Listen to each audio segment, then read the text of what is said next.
একটা আয়াতের অর্থ হচ্ছে তোমরা অহংকার করো না, দম্ভ করো না। যারা দম্ভ করে মাটিতে হাঁটে আল্লাহ তাদের অপছন্দ করে, আল্লাহ তাদের ধ্বংস করে দেয়। আমরা সেটার প্রমাণ পেয়েছি হাসিনাকে ধ্বংস করার মধ্য দিয়ে, কুমিল্লা থেকে ভারতকে উৎখাত করার মধ্য দিয়ে, সূচনাকে উৎখাত করার মধ্য দিয়ে। প্রিয় কুমিল্লাবাসী, আমাদের প্রেস কনফারেন্সের কথা আমরা ভুলি নাই। হাসিনা দম্ভ করে বলেছিল কুমিল্লা নামের আগে যেহেতু কু রয়েছে, এই কুমিল্লা নামে বিভাগ হবে না। আমরা হাসিনাকে উৎখাত করে আমরা আবার বলছি বিভাগ হবে, কুমিল্লা নামে বিভাগ হবে।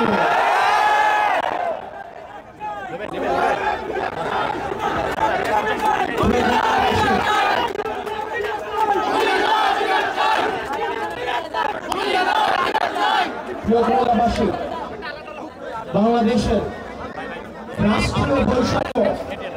রাষ্ট্রীয় বৈষম্যের শিকার হচ্ছে কুমিল্লা। কুমিল্লার মানুষ আত্মনির্ভরশীল, রাষ্ট্রীয় কোন উন্নয়নের ছোঁয়া কুমিল্লায় লাগে নাই। মানুষ নিজেরা বিদেশে থাকে, নিজ যোগ্যতায় চাকরি পায়, নিজ যোগ্যতায় নিজেদের মাথা পিছু ইনকাম বেশি। কুমিল্লার রাস্তাঘাট, অবকাঠামো সেগুলো নিজ উদ্যোগে স্ব বিনিয়োগে তৈরি হয়েছে, রাষ্ট্রের কোনো অর্থ দিয়ে সেগুলো হয়নি। কুমিল্লায় যেসব বিনিয়োগ হয়েছে সেগুলো একটা নির্দিষ্ট দলের পকেট ভারী করার জন্য করা হয়েছে।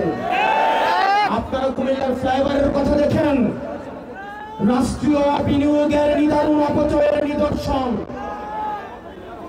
এই ফ্লাইওভার কোনো কাজে আসে নাই, যেমন জ্যাম ঠিক তেমন জ্যাম রয়েছে।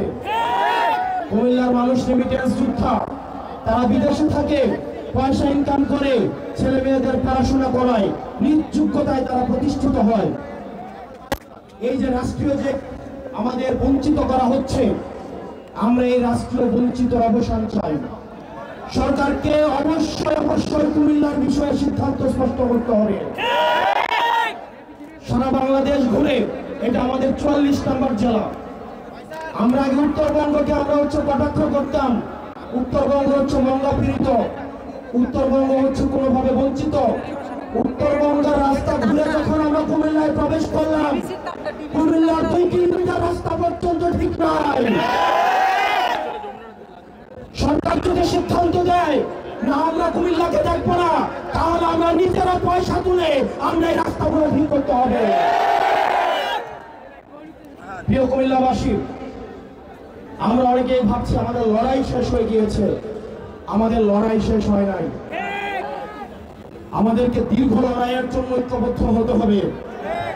এখানে অনেক স্কুল কলেজ পড়ুয়া আমার শিক্ষার্থীরা রয়েছে, আমার ভাইয়েরা রয়েছেন, আমার শিক্ষক রয়েছেন, সরাসরি জামাল মোহাম্মদ কবির স্যার উপস্থিত রয়েছেন, বিভিন্ন উপজেলার প্রতিনিধিরা রয়েছেন। আমরা আপনাদেরকে বলবো আপনারা ঐক্যবদ্ধ হন, আমাদের দীর্ঘ লড়াইয়ের দিকে আমাদেরকে যেতে হবে। আমাদের এই রাস্তাটা অবশ্যই 4 লেন করতে হবে। আপনারা যদি ক্যান্টনমেন্ট থেকে চিটাগং সিলেটের দিকে যে রাস্তাটা গিয়েছে, সেই রাস্তাটা যদি দেখেন, 2টা বাস একটাকে এক্সিট করতে পারে না। এটা নাকি মহাসড়ক, এটা নাকি ন্যাশনাল হাইওয়ে NH1 রাস্তা। কুমিল্লাকে যেভাবে রাষ্ট্রীয়ভাবে বঞ্চিত করা হয়েছে, এই ক্লাসিক এক্সাম্পল বাংলাদেশের আর কোন জেলার প্রতি খুঁজে পাওয়া যাবে না।